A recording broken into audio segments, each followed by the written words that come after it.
Seja muito bem-vindo, muito bem-vinda a mais um episódio da série Perguntas Técnicas na Prática. Sou o professor Daniel Escotar e nessa série eu respondo várias dúvidas que a galera vai deixando aqui nas nossas redes sociais, vai nos enviando por e-mail, vai deixando lá na comunidade dos alunos, seja de qualquer curso nosso. Os nossos cursos têm comunidade específica onde os alunos podem deixar suas dúvidas. E às vezes eu separo algumas dessas dúvidas e trago aqui para os episódios da série Perguntas Técnicas na Prática. Muito obrigado por você estar aqui e fique com a gente até o final. Preview.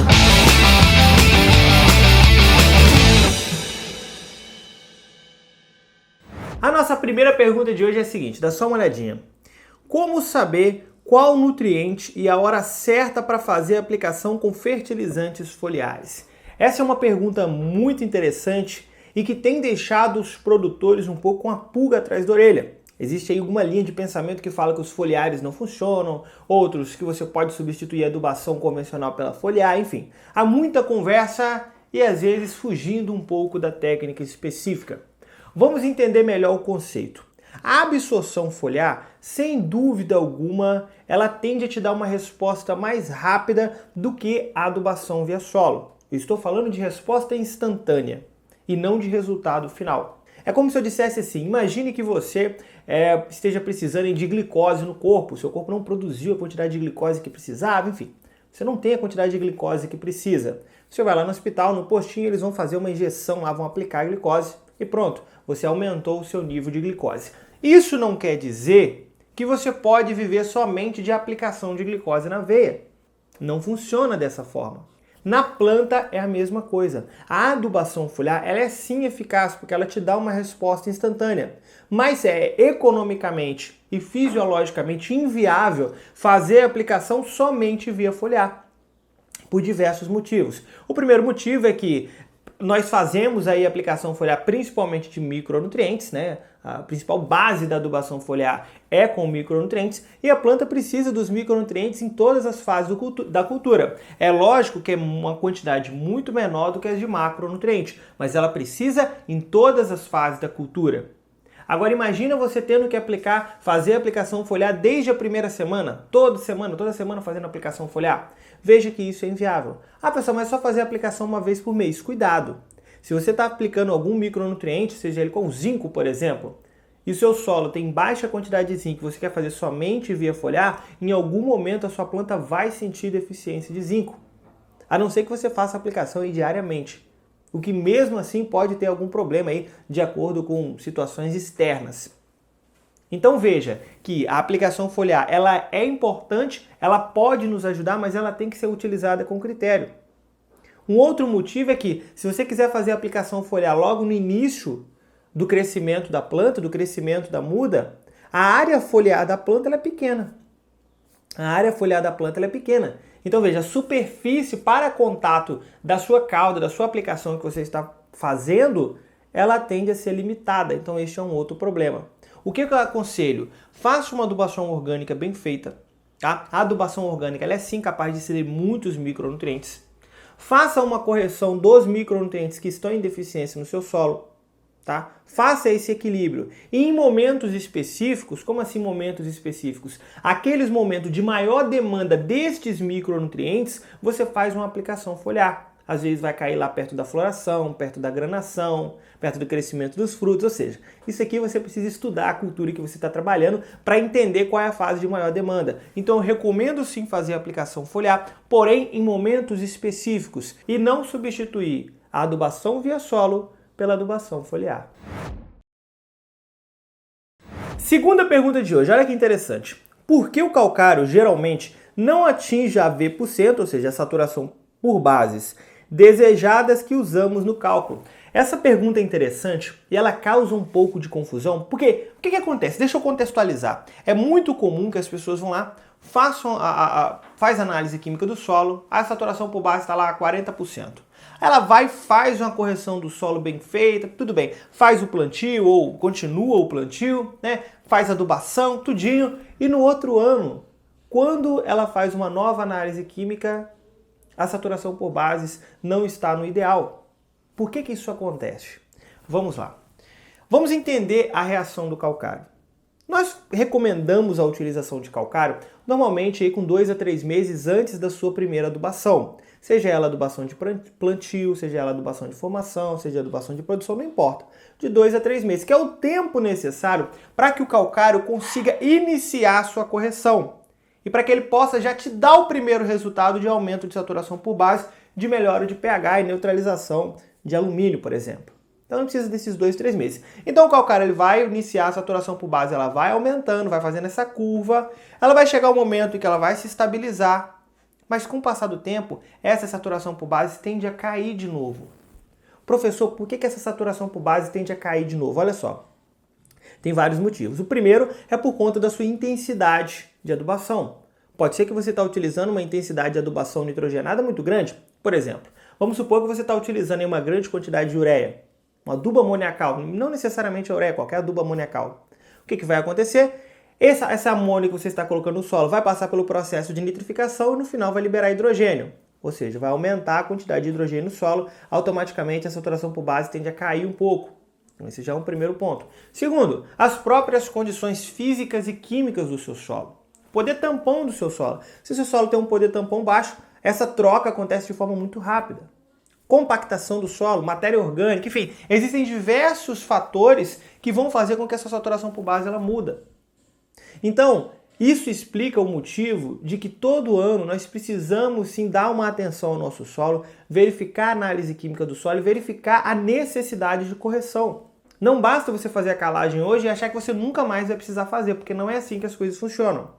A ideia é que fiz ali a minha calagem com 2, 3 meses antes do plantio, daqui a 3 meses ela já me deu essa resposta inicial para que eu possa estar fazendo a minha adubação e minha adubação então ela seja bem aproveitada.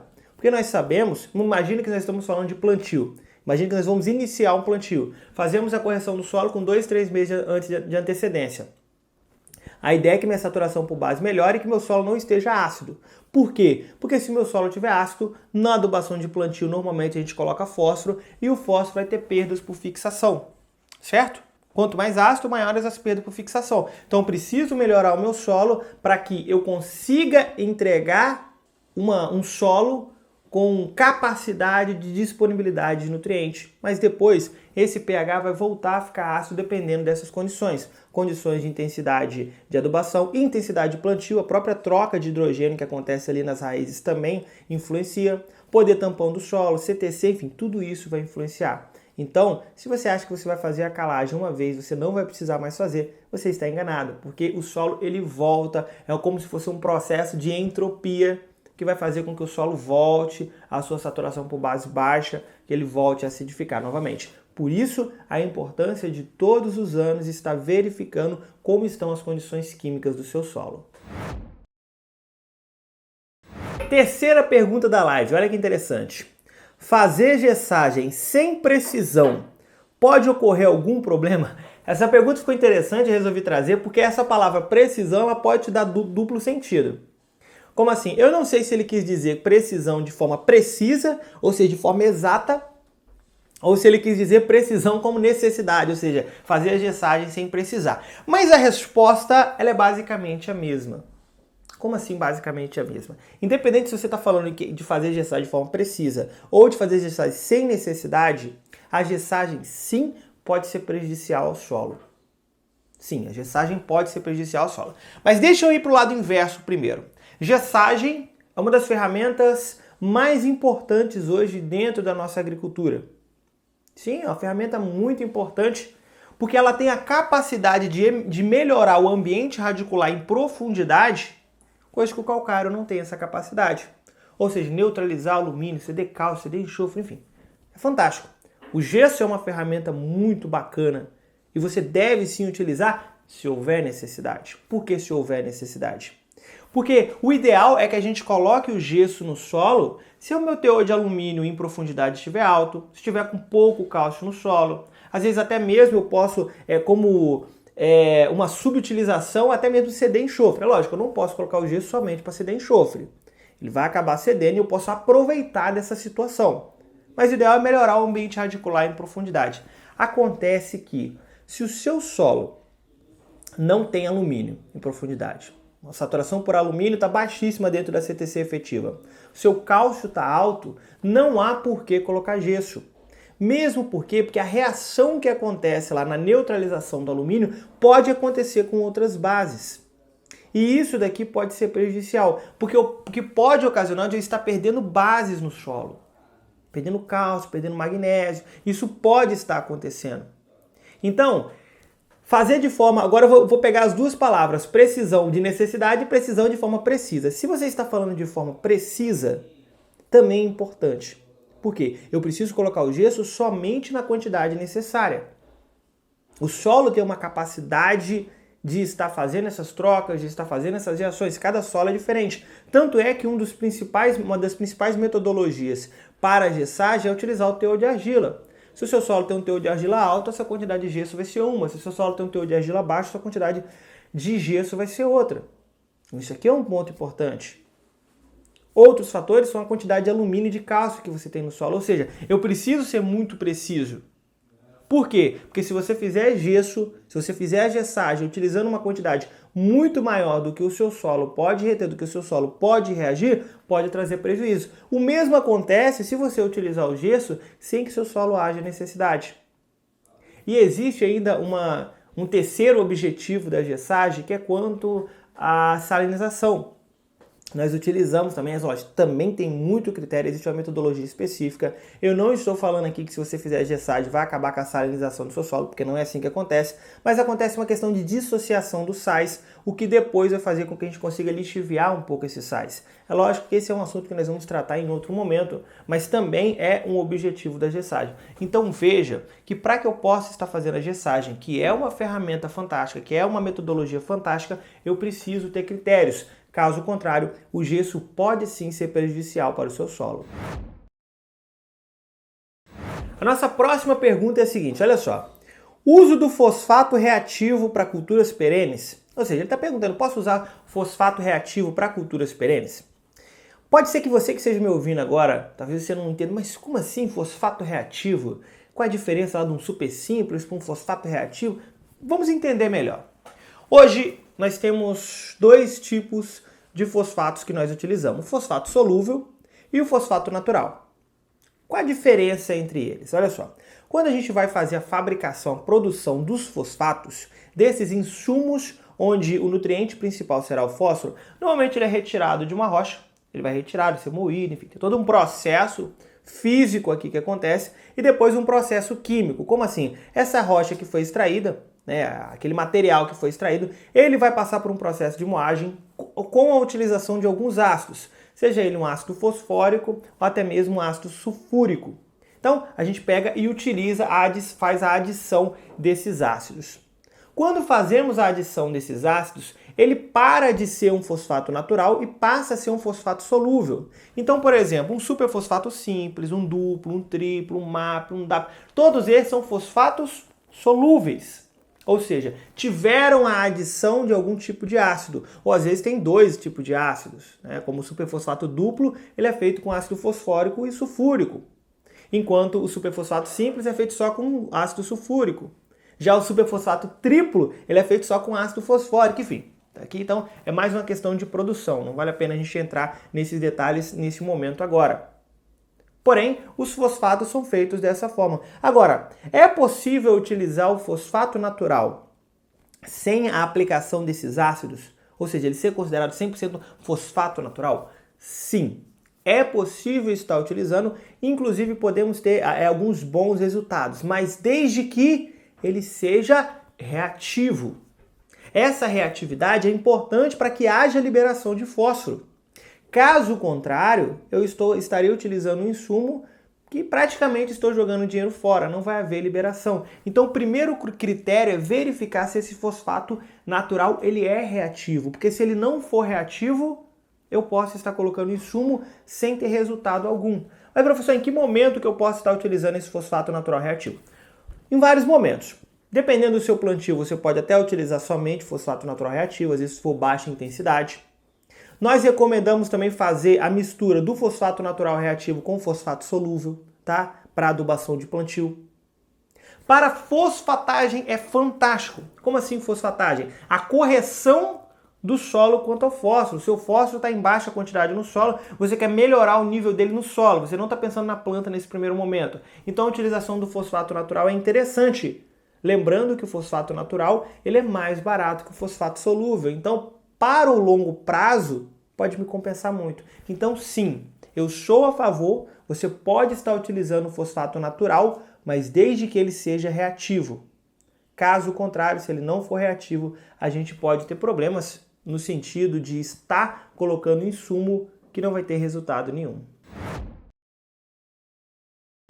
A nossa próxima pergunta de hoje é a seguinte: gessagem para cultivo de hortaliças no solo. Que pergunta interessante, por quê? Quando nós falamos em gessagem, as pessoas logo pensam em grandes culturas e culturas com sistema radicular muito bem desenvolvido, o que faz todo sentido, já que a função do gesso é melhorar o ambiente radicular em profundidade, certo?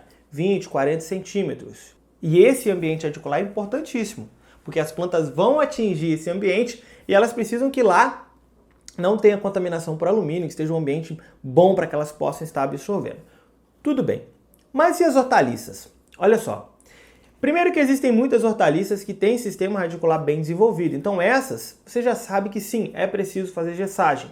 Mas lembra, eu falei no início desse vídeo, é importante que você faça uma análise química de 20 a 40 centímetros antes de tudo. Professor, eu não posso utilizar a análise de 0 a 20 centímetros? Existe uma metodologia onde a gente coloca uma porcentagem de gesso da quantidade do calcário, mas eu particularmente não gosto de utilizar essa metodologia. Eu prefiro ser mais preciso e fazer uma análise química de 20 a 40 centímetros, faço análise química de 20 a 40 centímetros. Para as hortaliças em geral, nós precisamos que o solo, para fazer a gessagem, que o M%, que é a saturação por alumínio, que é a saturação por alumínio dentro da CTC efetiva, tá? Ela esteja acima de 30%, pelo menos. Aí sim eu posso estar fazendo a gessagem.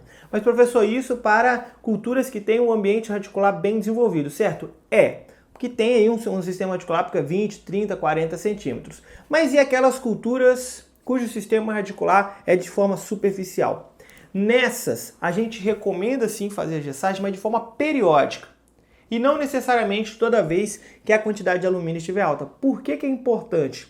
Porque essa camada de 20 a 40 centímetros, com o passar do tempo, acaba influenciando nas camadas superiores. Então, de vez em quando, é importante estar corrigindo também essa camada, melhorando esse ambiente lá de 20 a 40 centímetros, para que a minha camada de 0 a 20 centímetros ela permaneça com aí condições favoráveis para o meu cultivo. Então, no geral, eu recomendo sim que faça gessagem também para as hortaliças, mesmo aquelas cujo sistema radicular é superficial. Mas lembra, se você está falando de uma hortaliça que tem um sistema radicular bem desenvolvido, então você tem que estar periodicamente fazendo aí análise química de 20 a 40. Vale lembrar que o efeito do gesso é gradativo, e aí talvez você vai precisar de 2, 3, 4 anos para voltar a fazer a gessagem. Mas quem vai dizer isso é a sua análise química e não o professor. Tudo bem? A análise química vai dizer para você lá, análise química de 20 a 40. Já as culturas cujo sistema radicular é superficial, ele não se desenvolve em profundidade, então nesse caso, primeiro, faça logo agora, se você nunca fez gessagem na sua área, faça uma amostragem de 20 a 40, verifique como está, tá tudo bem? Então mantenha. Quando tiver a primeira vez que estiver com alumínio alto em profundidade, faça gessagem e depois você vai precisar fazer gessagem novamente daqui 5, 6 anos, enfim. De acordo com a sua análise química, a necessidade é menor, mas também é muito importante. A nossa sexta e última pergunta de hoje, muito interessante. Olha só, quais as principais fontes que você usa para pesquisa? Que pergunta interessante. Porque veja bem, muita gente me manda mensagem e fala assim, professor, qual que é o livro que você usa? Qual é o livro que você mais gosta? Galera, nós entramos em uma fase de desenvolvimento tecnológico, intelectual, de informações rápidas, que hoje a gente não tem mais um livro que seja o livro mais especial do mundo e é aquele ali que vai te fazer virar um profissional fantástico. Mas lembra, não confunda. Depende muito de qual a sua área de atuação. Por exemplo, a minha área de especialização é de fertilidade dos solos e nutrição de plantas. Primeiro eu precisei passar por uma graduação, fazer um estudo muito mais detalhado e focado depois da graduação. E neste momento, sim, eu utilizava muitas literaturas para que me dê a base técnica. Existem alguns livros, e eu posso depois deixar na descrição aqui, que eu utilizei muito no início para me dar todo o embasamento que eu preciso de fertilidade dos solos e nutrição de plantas, embasamento técnico, científico, embasamento de química, de biologia, que são importantes para que eu possa ter algumas tomadas de decisão e para que eu possa entender o próximo passo que eu vou te explicar agora. Então, essas literaturas iniciais, e é lógico, não necessariamente você tem que utilizar essas mesmas literaturas, porque a gente já temos vários livros novos, várias atualizações novas, eles são importantes. Sem embasamento técnico é muito difícil, sem embasamento científico dessas nossas literaturas, é muito difícil você conseguir entender o segundo passo que eu vou te falar agora. Hoje, eu já tenho uma base técnica muito forte, muito boa. Isso não quer dizer que eu pare de estudar por causa disso, eu sempre volto novamente nesses livros, mas as fontes que eu uso, principalmente para pesquisa hoje, são diferentes. Hoje, as minhas fontes principais não são mais esses livros, e sim os trabalhos técnicos desenvolvidos na área. Como assim trabalhos técnicos? Vamos pegar um exemplo. Vamos supor, aqui na minha região, uma região muito forte para a cultura do café, e eu quero trabalhar aqui algo de adubação foliar para a cultura do café, para o conilon, enfim, X ou Y, não importa. O que eu vou fazer primeiro? Primeiro, eu já tenho que ter essa base técnica. Olha a base técnica que eu falei sobre adubação foliar, sobre absorção foliar, sobre aplicação. Tudo isso eu já tenho que saber. E é algo que eu já domino. Então, o que eu vou fazer? Eu vou buscar trabalhos técnicos, artigos científicos, trabalhos em geral que foram desenvolvidos para aplicação foliar no conilon X, Y ou Z, utilizando esses micronutrientes. Então, eu vou estudar esses trabalhos, entender os resultados, entender o porquê do resultado. Por que eu gosto de usar esse tipo de metodologia? Porque é a metodologia mais prática, de utilização prática. Eu preciso daquele embasamento técnico para entender o trabalho, caso contrário eu não vou conseguir entender. Você consegue compreender essa minha linha de raciocínio? Então esses trabalhos técnicos são muito importantes. Hoje a minha principal fonte de pesquisa é sim esses trabalhos técnicos. É lógico, eu filtro muito artigo científico, defesas, trabalhos em geral, para que eu veja de onde que surgiu esse trabalho, por que ele foi feito, será que ele se aplica à minha região, será que ele não se aplica? Porque, galera, esqueçam, por favor, esqueçam que vocês vão ter um livro, que aquilo ali vai te tornar um mega profissional, porque não vai. Ele vai te dar um embasamento técnico que é importantíssimo, mas você precisa contextualizar com a sua prática, com a sua região. Essa é a minha primeira fonte de pesquisa. E a segunda fonte de pesquisa, galera, pode parecer bobeira, mas não é. O produtor rural. Sim, depois que você tem todo esse embasamento técnico, que você estudou trabalhos, artigos, direcionado àquele objetivo específico que você está estudando, aquela cultura específica, aquele nutriente específico, aquele insumo específico, é hora de utilizar o produtor, de entender as dores do produtor, de perguntar a ele, de questionar, de ver o resultado que ele teve, por que ele teve aquele resultado. Enfim, essa prática ela é muito importante. Então a maior parte das pessoas quer ficar presa somente a questões acadêmicas, a estudos literários. Cuidado com isso. Porque na maior parte das vezes, esses estudos não é que eles são genéricos, não, eles são muito aprofundados, os livros são muito aprofundados, mas eles não se adaptam. Imagina você um país como o Brasil, um país com diversos estados diferentes, diversas culturas diferentes, diversos climas diferentes, é praticamente impossível que um livro desse vá te trazer todas as informações técnicas e práticas a ponto de você conseguir contextualizar de forma correta com a sua região, com a cultura que você está trabalhando. É praticamente impossível. Então, esse estudo técnico desses livros são importantes para que você possa entender essa base técnica e posteriormente, você adaptar de acordo com os trabalhos na sua região. Quanto mais contextualizado para a sua região, melhor. Eu costumo dizer isso, que você não tem que saber tudo, você não precisa ser o sabichão. Você conhece alguém assim? Que você pergunta sobre a cultura, ele sabe, sobre sobre bovinos, ele sabe, sobre caprinos, ele sabe, sobre adubo, ele sabe, sobre irrigação, ele sabe. Cuidado, cuidado.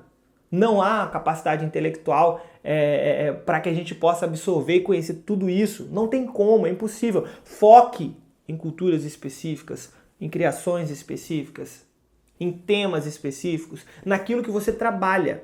Então, a partir daí, então, você começa a absorver esses conhecimentos, esses artigos científicos. E, galera, o Brasil, se tem algo um pecado que a gente comete aqui no Brasil, é não valorizar o trabalho técnico dessa galera, não valorizar os artigos científicos, os trabalhos desenvolvidos aí nas universidades, que são muito importantes. Esses trabalhos estão aí livres para que a gente possa acessar, a maior parte deles, e a gente não absorve esse conhecimento, e são conhecimentos riquíssimos para que a gente possa contextualizar com a prática. Lógico, tem trabalhos que às vezes não entram ali, mesmo que tenha a ver com o tema, eles não entram aí no nosso contexto. Tudo bem, aí você tem que aprender a filtrar isso.